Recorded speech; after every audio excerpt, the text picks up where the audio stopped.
एक छोटे से गांव में अर्जुन नाम का एक युवक रहता था। वह अक्सर शिकायत करता रहता कि जिंदगी उसके साथ न्याय नहीं करती।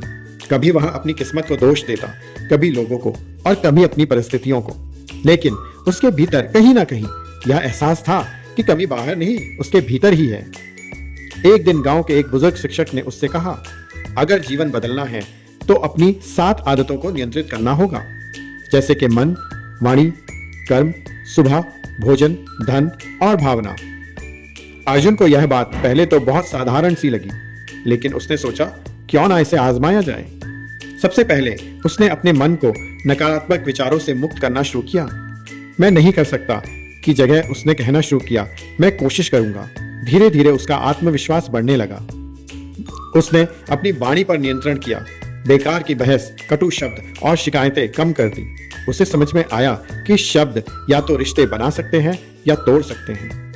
उसने अपने कदमों को अनुशासन में लिया, टाल मटोल छोड़कर छोटे छोटे नियमित प्रयास शुरू किए।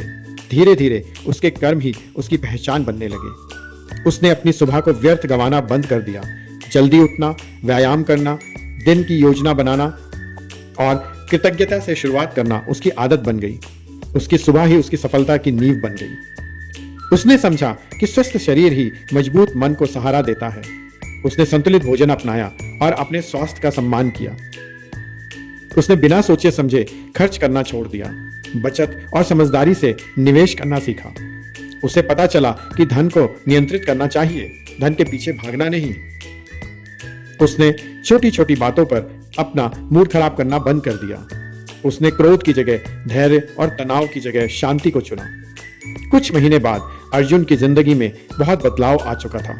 किस्मत नहीं बदली थी, वह खुद बदल गया था। उसे समझ में आया कि जब आप मन को नियंत्रित करते हैं तो अपनी दिशा को नियंत्रित करते हैं।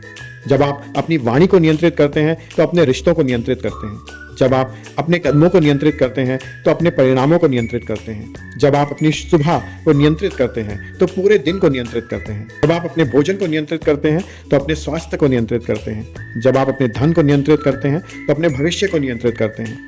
जब आप अपने स्वभाव को नियंत्रित करते हैं तो अपनी शांति को नियंत्रित करते हैं। और अंत में उसने जाना, सफलता दुनिया को नियंत्रित करने में नहीं, सफलता अपने आप को नियंत्रित करने में है।